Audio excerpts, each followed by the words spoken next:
Mikhail, good to see you.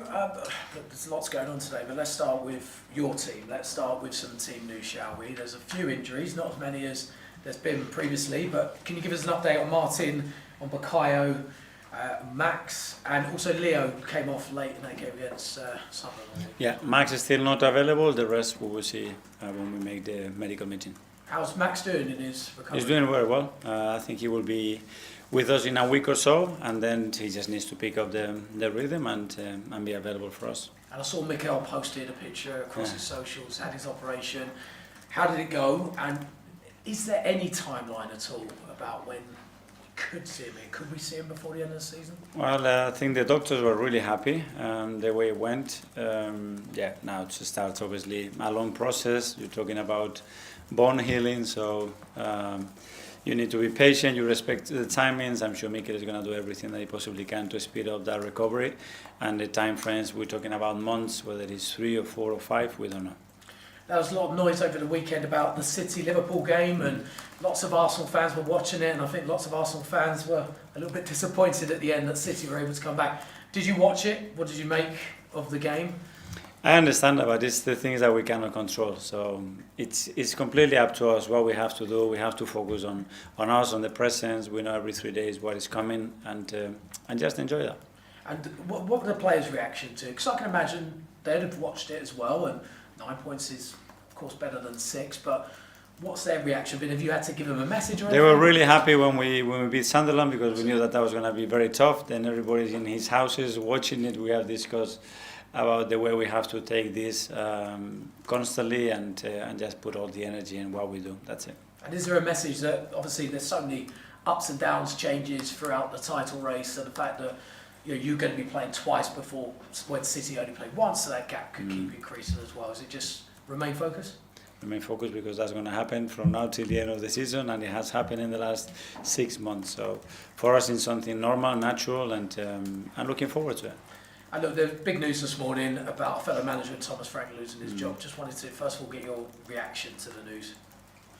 Well, obviously very sad news when you have a colleague that doesn't continue doing his job, because Thomas is an excellent coach, he's an extraordinary man as well, and he's proven that in the league. So we know where we are, we know that our responsibility is beyond just performance, that sometimes result dictates what happens with us. So I wish him all the very best for whatever he decides to do next.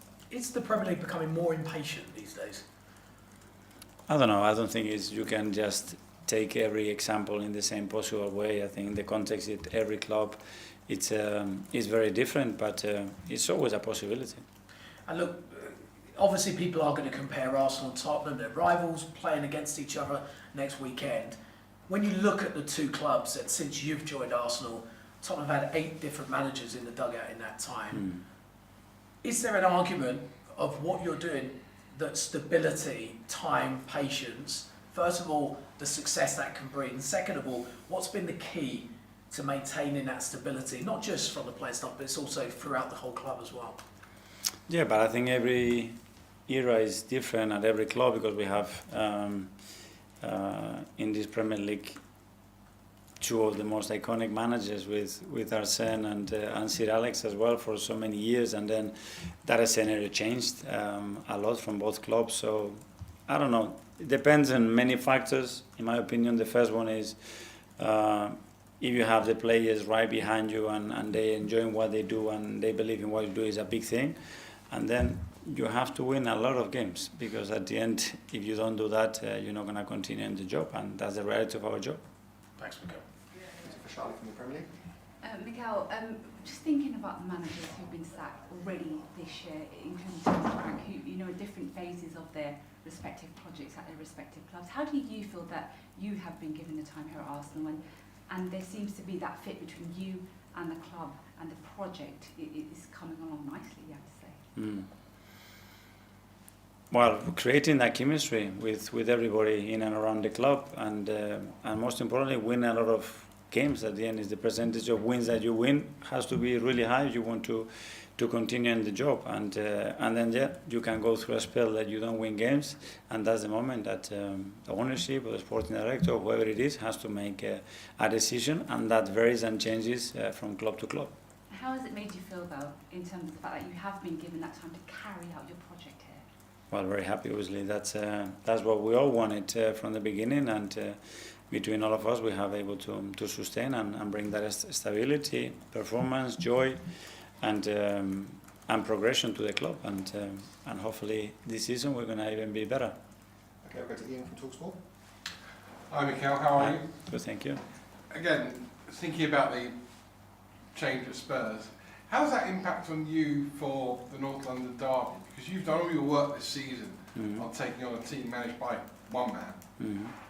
Right now you don't know who that man will be, you'll know before the day, but it will be a completely different.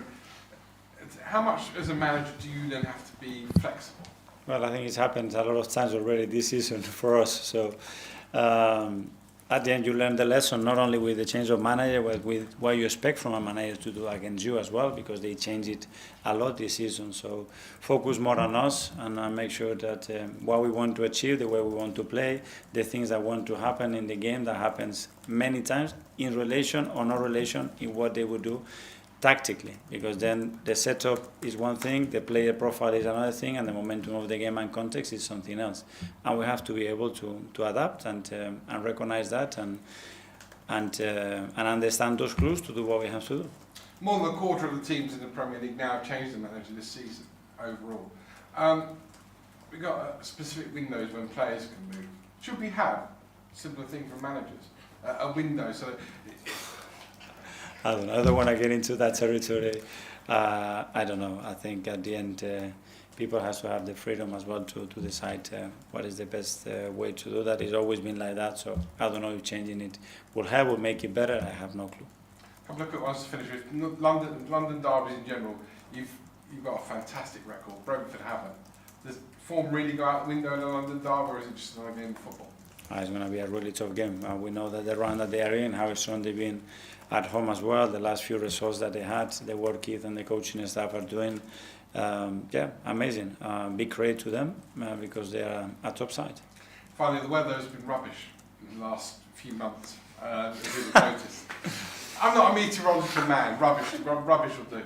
It's really wet and what have you. Pitches aren't Last great. time in the summer it was really hot, you were complaining it was too hot as well.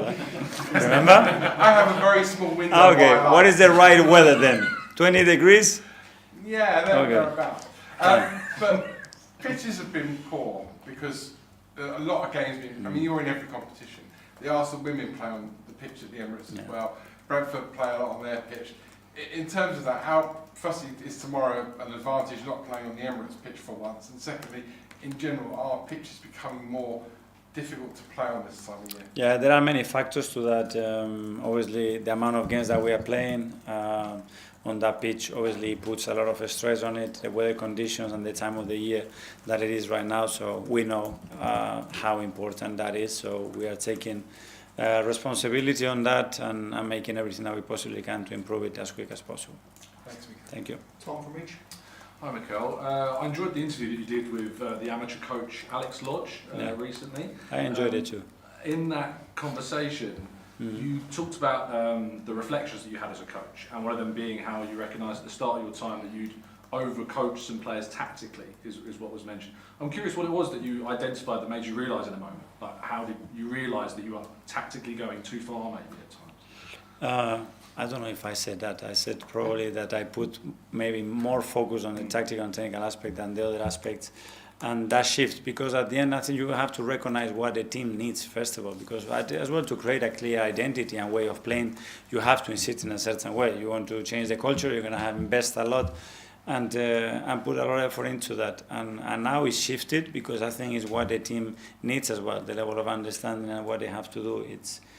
It's very, very good, so we can focus in areas that we can develop that can give us a lot of value.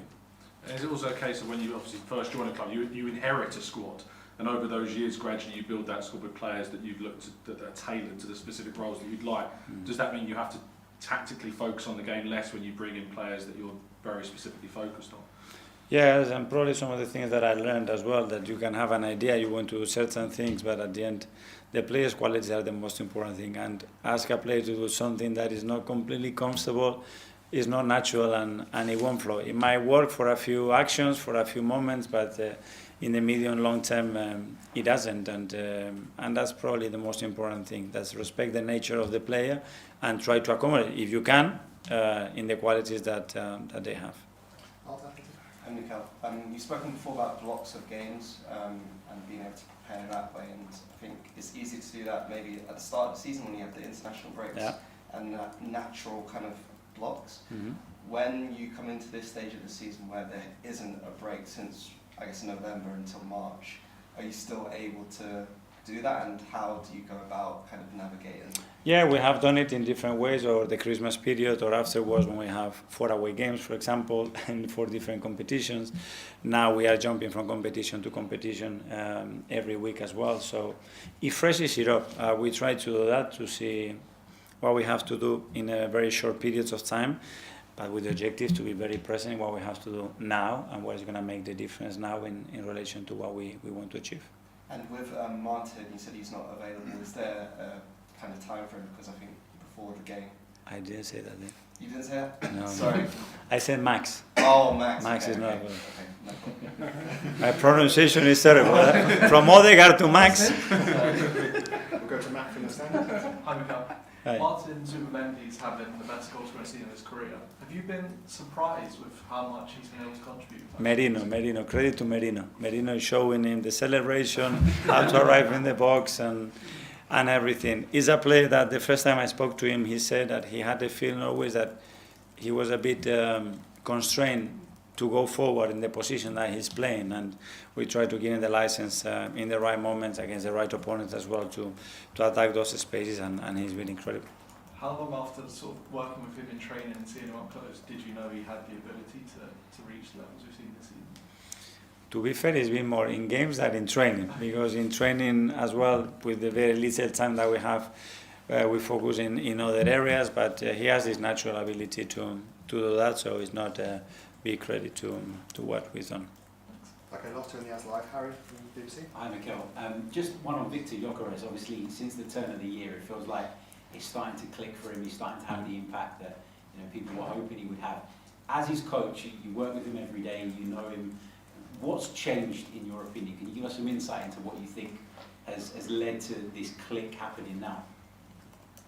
Not much. I mean, his work ethic remains the same. I think probably the energy, the confidence when you start to score and assist, you probably believe that it's going to happen more often, and the probability of that happening then increases. And that's the only thing as well. I think physically as well after the injury, because when he got injured, probably he had his best game or the best 2 or 3 games before that period. When he got himself again fresh and available and training and a sequence of good matches there, I think everything lifted and now it's clicking. As a coach, when a player is maybe suffering from a lack of confidence, generally speaking, what are some of the things that you try and do to help build that back up? Because obviously it needs to happen on the pitch, but you can do something, can't you, from the side? Reminder how good they are and what they bring to the team. And if they are not bringing sets and passes, just remind them, and they don't lose sight of other aspects that are very important for the team, that he's contributing for the team success and winning. So it's not only with that. I think it's big part of our job is to remind people constantly the important things and the relevant things and the reason why they are with us. Phil PA. Hi, Mikel. I appreciate earlier you said that obviously if you don't win a lot of games, you're basically vulnerable as a manager. Is 8 months enough time to be able to get your vision across in terms of what you want to achieve? Is it long enough? I don't know, because you have to go, into those discussions and what they agreed on, how they saw the club or the evolution of the squad or the performances that are expected. I don't know. I can just talk about Frank, what I know as a coach, because I faced him many times, and how he prefers his teams and what he did at Brentford as well, or the way they looked in pre-season when we played them, and they were really impressive. So yeah, but at the end as well, this league is so competitive. We are all vulnerable because anybody can be you on the day, you know that, and that's very tough to manage. So there isn't like a magic sort of number, you know, or number of transfer windows to be able to. It might be. I don't have it for sure. I don't have no clue what that number is. No. Okay, that